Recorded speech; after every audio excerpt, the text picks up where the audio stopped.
One of the most overwhelming pieces of evidence in relation to the issue of national security regarding the story of extraterrestrial life is that of an alien known as Valiant Thor. Though many skeptics widely regard the existence of extraterrestrials as being an incredible impossibility,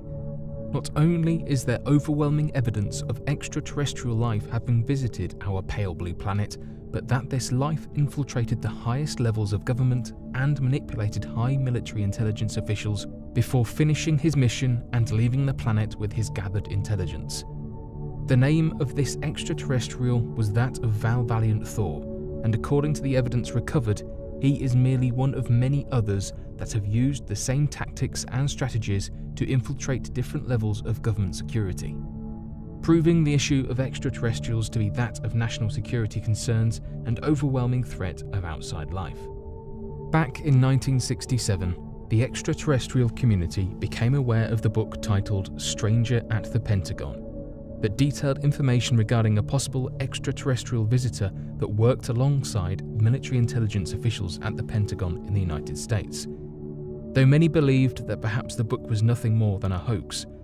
recent news had surfaced about the legitimacy of the book when it was authenticated by the whistleblower Phil Schneider, who not only agreed that the book was a factual description of the events regarding the Pentagon, but that the extraterrestrial known as Valiant Thor worked alongside his father.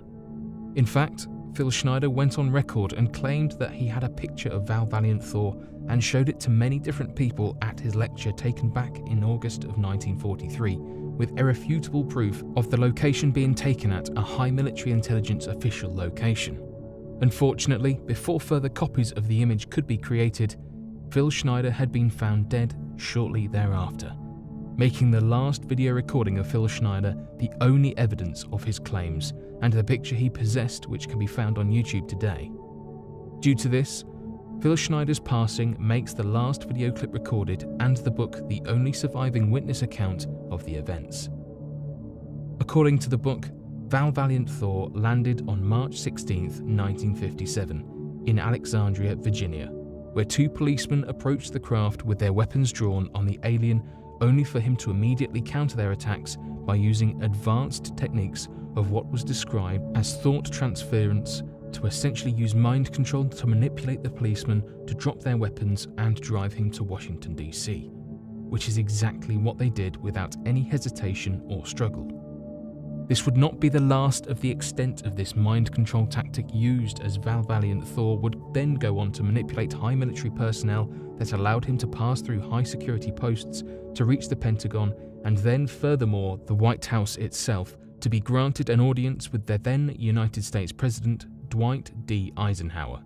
This is where the alien's dishonesty would shine and the clear statement of his intentions would come through. Valiant Thor made the incredible claim to the United States President that his mission was to come to the planet Earth and provide a means to not only grant free energy for all of the Earth's residents, but to usher in a new golden age that worked to solve all illnesses, deformities, crippling conditions, and so on, though never described an actual definition as to what he perceived as illness and crippling conditions. Though many supporters of Valiant Thor himself believe this to be a genuine want and proposition, here at Unexplained Mysteries, there appears to be overwhelming evidence for the contrary. In fact, it appears to be obvious that the intentions of Valiant Thor were far more sinister than expected. The striking noticeability of these sinister means was his blatant disregard for the rights to free will. All throughout the book and various witness accounts, it talks about how Valiant Thor used strange techniques in telepathy and mind control to gain access to high military intelligence or to trick individuals into helping him for various tasks and access points. These strange mental tricks, including making people act as a slave to his will, causing people to see odd and vivid hallucinations of all different kinds, as well as convincing complete strangers to trust him and become attracted to him as he gave lectures at random alien and UFO meetups across Virginia and Washington, D.C. These tricks and miracles would only become more and more horrifying in their nature as the true mission of Valiant Thor came to light. even though the extraterrestrial visitor was a self-proclaimed savior of humanity, supposedly wanting nothing more than to provide a vaguely advanced technology capable of curing all disease and illnesses, as well as providing free energy. Next to no effort was provided into completing this mission. In fact, when Valiant Thor approached the President of the United States and came forward with his proposition, Dwight D. Eisenhower said that it could very well cause a danger to the industries of capitalism and to humanity in general if there were no struggles left to overcome, claiming that obstacles and pain are the driving forces of human nature, and if a supposed peace on Earth were to exist, humanity would slowly devolve into nothing, and no great minds could prosper and solve issues if no issues existed. Essentially clarifying that if all our help came from an extraterrestrial force, humanity would be forced into a premature state of infancy, relying solely on extraterrestrial technology, and become an inherent slave race of these forces.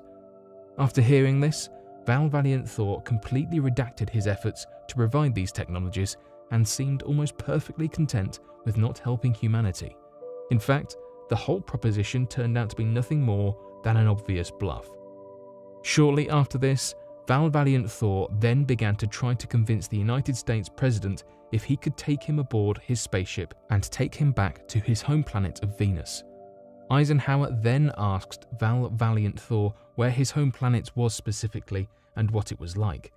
Valiant Thor then replied that his home planet was the planet Venus, the second planet from the Sun, and that it was paradise on Earth with beautiful lush green forests and heavenly atmospheres. Of course, at this time, no one was aware what the surface of Venus looked like, and though the planet was known to have a lot of the same characteristics as Earth, nothing else more was understood. The truth is known today that the surface of Venus is a blazing hot planet, which is more hell-like in its appearance than anything Valiant Thor claimed for it to be, marking one of the first and obvious dishonest statements he would provide. Luckily, the president had the sense to refuse and instead had the extraterrestrial detained at the headquarters of the Department of Defense, known as the Pentagon. This move turned out to be exactly what the extraterrestrial visitor was hoping for, however, as Valiant Thor allowed many to believe he was contained within the Pentagon. But many other witness reports discussed personnel seeing Valiant Thor roaming around the area without supervision and accessing secret military intelligence files. It was believed that Valiant Thor was using a nearly supernatural ability, as many of these witness reports regarded seeing the alien in an ethereal form wandering around, but when they would enter the room he was supposedly staying in, he would be there acting as if nothing was going on. Shortly after these stunts, it became apparent that the alien could not be completely contained, and that he was perhaps acting as a spy to gather intelligence information for extraterrestrial forces. These tensions reached a climax after the Department of Defense began doing state-of-the-art testing against the clothing materials brought by Valiant Thor himself. The materials were described as being completely indestructible in nature. When Valiant Thor became aware of these tests, he merely sniggered and explained that humans were not capable of causing any damage to his clothes or to himself, and seemingly laughed off the idea of being stopped.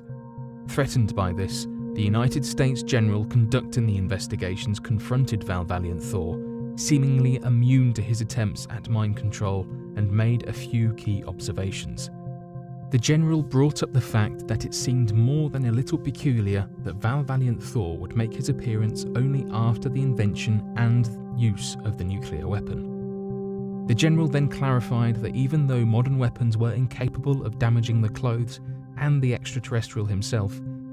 he was more than aware of how an atom bomb works and how it not only annihilates all matter, but that due to the neutrino bombardment, atoms themselves are split apart, essentially threatening the alien that if a weapon can't hurt him, an atom bomb surely could. The general then made the rather brilliant connection that it appeared to him that extraterrestrials were now only getting involved as a ploy to gather military intelligence due to their fear of humanity's ability to now stand a chance in a fight. Valiant Thor then confirmed his sinister orders by not only clarifying that there were other extraterrestrial beings already infiltrating the United States, a supposed 77 others in fact, but that even more were walking amongst the human race all across the world, a number that would only continue to grow in the coming years. Not only does this wholeheartedly prove the extraterrestrial intention against the human race, but that the threat of these alien visitors as a national security safety concern is overwhelming in nature. But what do you all think of these stories and the philosophies of Valiant Thor? Be sure to leave your questions and answers in the comment section below and help us to grow this community while working to solve these unexplained mysteries. Thank you for watching, and don't forget to subscribe for more videos.